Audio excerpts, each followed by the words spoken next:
Asa sa Karaskal, kami nagabalita o nagaserbisyo tinudanay sa uyo ng mga nagasigang balita.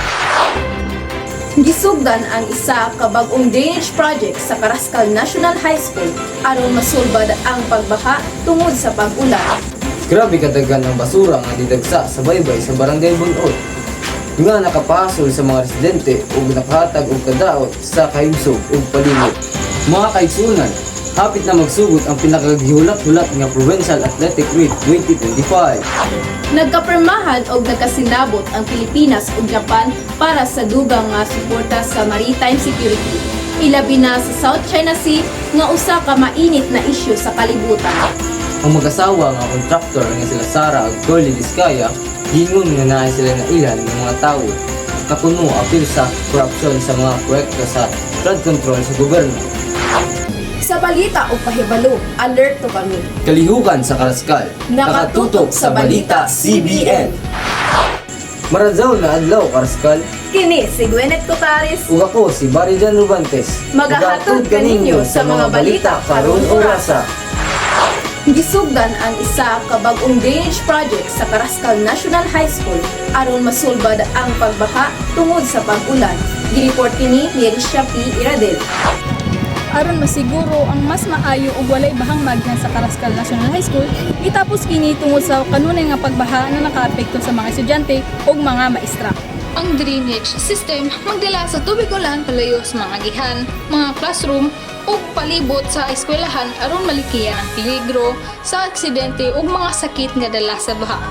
Ang drainage project sa eskwelahan naghatag og lakong tabang para malikiyan ang baha ug maprotektahan ang mga estudyante ug maestra. Kini si Risha Redel, nagbalita sa CBN. Salamat sa impormasyon, Risha.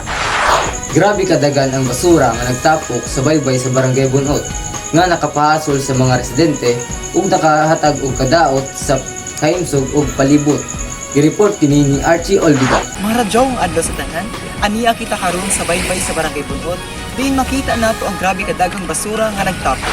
Sa ako personally, makita, klase-klase ka doon nato makita sa baybazo na mo. Dili ra specifically ko sa Bunot. So, sa ato, daoy basura. Different kinds ng basura. Ma-plastic, ma-pampers, ma-unurokan din ng mga plastic. Klase-klase ka doon amo. And then, there is a form of citation na nahitabo kay since we are mining gaon sa aton mina. Matod pa ni Iski Chairman ng Barangay Bunot, grabe gayud kadagan ang basura dining dapita. Kini si Archie Ovida, nagabalita sa Balitang Karaskalan. Salamat sa impormasyon, Archie. Sunod na sports news, Jasmine Irizarry. Padadyon karadyo ang preparasyon sa atong mga atleta sa umaabot na Provincial Athletic Meet 2025. Ang mga estudyante nga gikan sa Karaskal National High School ug Ibantay. Sugod sa mga coaches, determinado gazud ang mga atleta nga ipakita ang ilang abilidad ug dado ng garbo para sa Karaskal.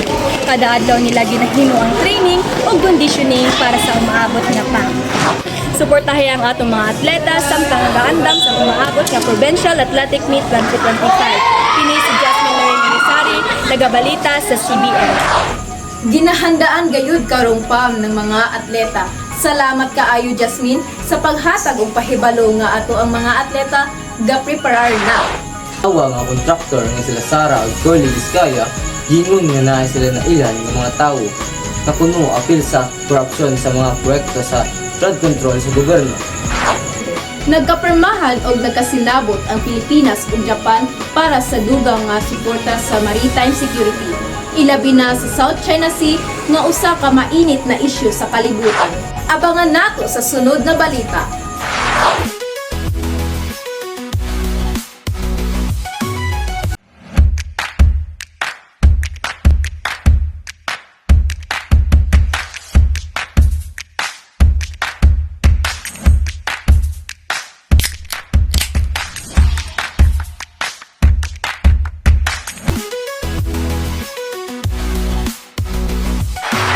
Ibalik ang CBN.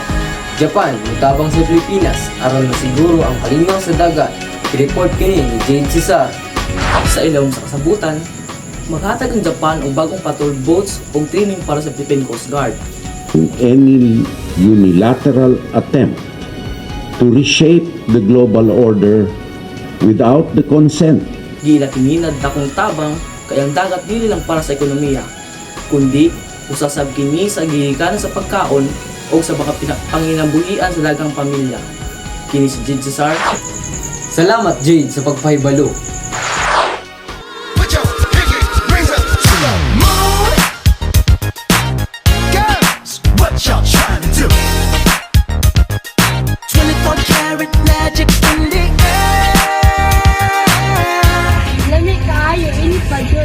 Nami kayo ipares og suka og siling, maglahi ra sa uban. Maulo tong food banding.